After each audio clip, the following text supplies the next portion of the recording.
क्या हो गया आपको?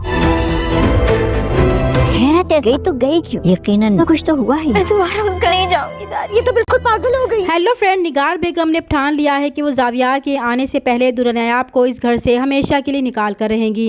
उन्होंने तो डिवोर्स पेपर्स भी रेडी करवा लिए थे कि जैसे ही जावियार घर आएगा वो इन पेपर्स पर साइन करवा कर नायाब से जान छुड़वा लेंगी।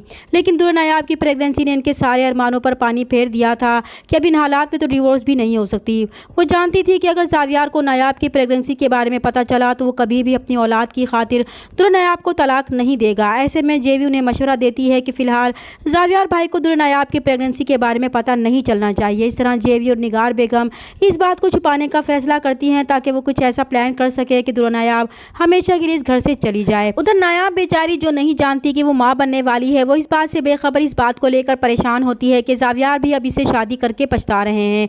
घर वाले तो पहले ही उसे पसंद नहीं करते थे और अब तो उन्हें मौका मिल चुका है क्योंकि इसने निगार बेगम और जेवी की बातें सुन ली थी कि बहुत जल्द जावियार उसे तलाक देने वाला है।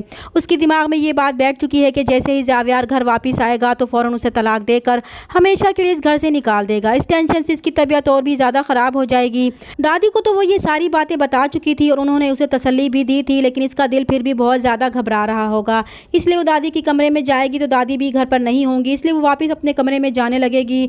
तो जुनैद उसे परेशान देखकर समझाने की कोशिश करेगा कि वो अपनी सेहत का ख्याल रखें। अगर वो इसी तरह परेशान रही तो इनकी तबीयत और भी ज़्यादा ख़राब हो सकती है। तो नायाब जो पहले बिला झिझक अपनी हर परेशानी उसे शेयर करती थी, लेकिन जब से निगार बेगम ने उस पर जुनैद को फंसाने का इल्ज़ाम लगाया था वो काफ़ी मोहतात हो चुकी थी।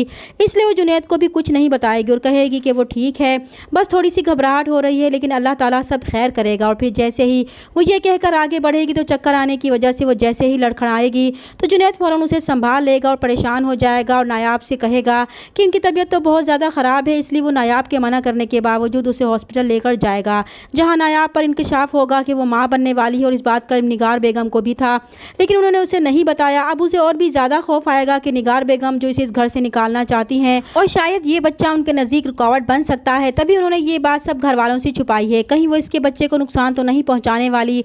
और ये सोचकर दुर्नायाब खुद ही अपने बच्चे की खातिर इस घर को छोड़ने का फैसला कर लेती है और वो किसी को बताए बगैर अपने घर वापस चली जाती है। जब वो बहुत घबराई हुई और परेशान से अपने घर में दाखिल होती है तो सब घर वाले जो खाने की टेबल पर मौजूद होते हैं और खाना खा रहे होते हैं, इस तरह नायाब को परेशान हाल देखकर खाना छोड़कर उसकी तरफ देखते हैं। उसका भाई फौरन नायाब को आकर संभालता है और इससे पूछता है कि सब ठीक तो है, लेकिन नायाब की आंखों में आंसू देखकर वो उसे कमरे में ले जाता है। तो दादी भी उससे पूछती हैं कि वो कुछ तो बताए कि इसके साथ क्या हुआ है। तब नायाब उनसे कहेगी कि वो हमेशा के लिए वो घर छोड़कर आई है और कभी भी वापस उस घर में नहीं जाएगी। तो दुर्नायाब की ये बात सुनकर इसकी भाभी कहेगी कि वो ये कैसी बातें कर रही है, क्या वो पागल हो गई है? इतने खूबसूरत और शानदार घर में रहती है, दुनिया की हर सहूलत इसके पास है और जावियार भी इससे मोहब्बत करता है और अपने स्टेटस के फ़र्क के बावजूद उसने उसे अपनाया है, लेकिन फिर भी वो नाशुक्री कर रही है। लेकिन दादी उसे खामोश करवा देती है कि अभी नायाब डिप्रेशन में है, फिलहाल वो उसे कुछ ना कहें। लेकिन दादी ये बात अच्छी तरह समझ चुकी थी कि नायाब छोटी छोटी बातों पर घर छोड़ने वाली नहीं है। ज़रूर कोई ऐसी बात है जिससे मजबूर होकर नायाब ने यह कदम उठाया है। इधर जब घर वालों से जावियार की दादी को मालूम होता है कि नायाब घर छोड़कर चली गई है तो उन्हें बहुत परेशानी होती है कि नायाब बगैर किसी वजह के घर छोड़ने वाली लड़की नहीं है। इसलिए वो ये बात मानने को तैयार ही नहीं होती कि नायाब ऐसी लड़की है। यकीनन उसके साथ कुछ ना कुछ हुआ है, आखिर वो गई तो गई ही क्यों। अब तो जुनैद भी बहुत परेशान हो जाता है कि दादी बिल्कुल ठीक कह रही हैं, लेकिन अब निगार बेगम परेशान हो जाएंगी कि अगर नायाब को अपनी प्रेगनेंसी के बारे में पता चल गया तो वो जावियार को बता देगी और उनका दुर्नायाब को इस घर से निकालने का प्लान ख़राब हो जाएगा। चैनल पर नए हैं तो प्लीज़ चैनल को सब्सक्राइब कर दें। मिलते हैं नेक्स्ट वीडियो में, तब तक के लिए अल्लाह हाफिज़।